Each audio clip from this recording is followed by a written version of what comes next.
trace triangle and quadrilateral. So we are going to start triangle. ठीक है, तो triangles on the basis of sides के आधार पे triangles को कितने कैटेगरीज में डिवाइड किया गया है? 3 कैटेगरीज में, 3 ग्रुप्स में डिवाइड किया गया है। 3 ग्रुप्स क्या ऋषिका? पहला है equilateral equilateral triangle that means all sides are equal. एक ऐसा ट्राइंगल जिसके ऑल साइड्स इक्वल होंगे, इस तरह के ट्राइंगल्स को हम लोग क्या बोलेंगे? Equilateral triangle. नेक्स्ट जो है वो है हम लोग का आइसोसेलेस ट्राइंगल। आइसोसेलेस ट्राइंगल में होता क्या है एक्चुअली? जो ट्राइंगल की दो साइड्स आपस में इक्वल होते हैं, इसे हम लोग क्या बोलते हैं? Isosceles triangle. And the last one is scalene triangle. Scalene triangle होता क्या है? जिसमें ऑल साइड्स क्या होते हैं? नॉन इक्वल होते हैं। दैट मीन्स कि तीनों साइड्स क्या होंगे? डिफरेंट होंगे। इस तरह के साइड्स को हम लोग क्या बोलेंगे? Scalene triangle. तो ट्राइंगल्स के दो ग्रुप में बांटा गया है। फर्स्ट क्या है? On the basis of side. Second क्या है? On the basis of angle. हम लोग इससे पहले डिस्कस ऑलरेडी कर चुके हैं। फर्स्ट क्या है? Acute triangle. फर्स्ट है एक्यूट ट्राइंगल। एक्यूट ट्राइंगल होता क्या है? All angle are less than 90। जो भी एंगल होगा उसका जो मेजरमेंट होगा वो 90 से क्या होगा? कम होगा। That means all angle are less than 90। ये हम लोग एंगल्स जो हम लोग कंस्ट्रक्शन पढ़े थे दैट टाइम हम लोग देखे थे, डिस्कस किए थे। दूसरा है हम लोग का क्या है? Right angle triangle. Right angle triangles में होता है क्या कि one angle is equal to 90 degree. कोई एक ट्राइंगल है जिसमें एक एंगल अगर 90 डिग्री होगा तो वो उस तरह के ट्राइंगल्स को हम लोग क्या बोलेंगे? Right angle triangle. तो one angle is equal to 90 degree.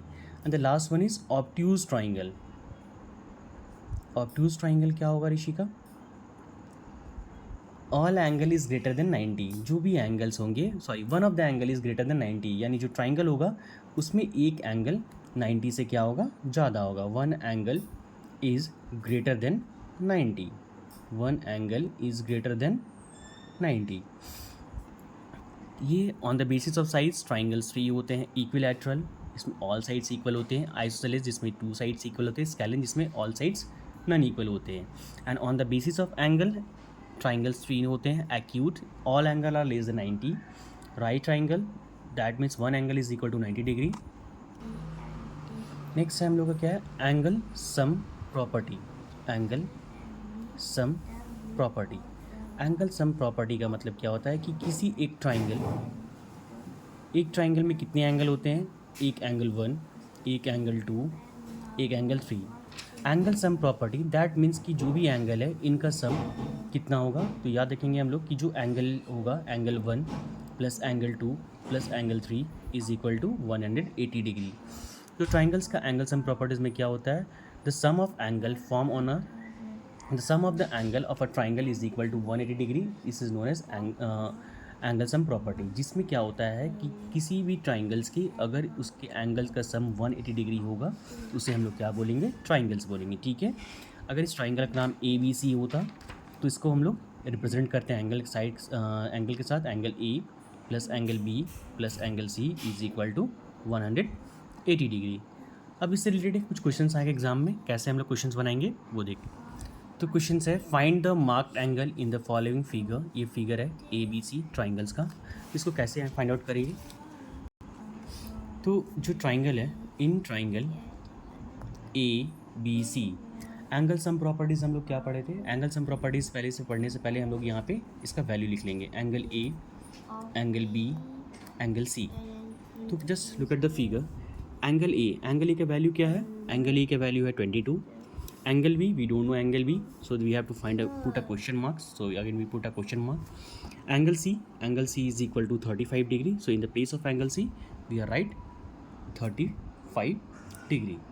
So now sum of all angle of triangle is equal to 180 degree. Angle sum property जो है, angle sum property हम लोग को क्या बोलता है? That sum of all angles of a triangle is equal to 180 degree. जो जितने भी एंगल्स हैं उनका सम जो होता है उनका वैल्यू क्या होता है 180 डिग्री। तो हम लोग के एंगल्स कौन है, angle A, angle B, angle C, इनका सम करेंगे तो angle A plus angle B plus angle C, इनका सम किसके इक्वल होगा, 180 डिग्री के इक्वल होगा। तो in the place of angle A we are going to put 22, angle B we have to find out, तो angle B को रहने देंगे, एंगल सी का वैल्यू क्या है 35, तो we have to write 35 degree is equal to 180 degree. अब इन दोनों को प्लस करेंगे, प्लस करने पे 5 और 2 7 एंड 3 और 2 5, 57 degree plus angle B is equal to 180 degree. We have to find angle B, हम लोग को एंगल बी फाइंड करना है, और 57 लेफ्ट साइड में प्लस में है, उधर जाके क्या हो जाएगा, माइनस हो जाएगा। तो angle B is equal to क्या हो जाएगा, 180 डिग्री माइनस 57। कोई अगर प्लस में है इक्वल टू के उधर जाने के बाद वो किस में आता है, माइनस में। तो एंगल बी जब हम लोग 180 को 157 सबमिट करेंगे we get the answer 123। So as per the question the missing angle is B and the value of B angle B is equal to 123 degree.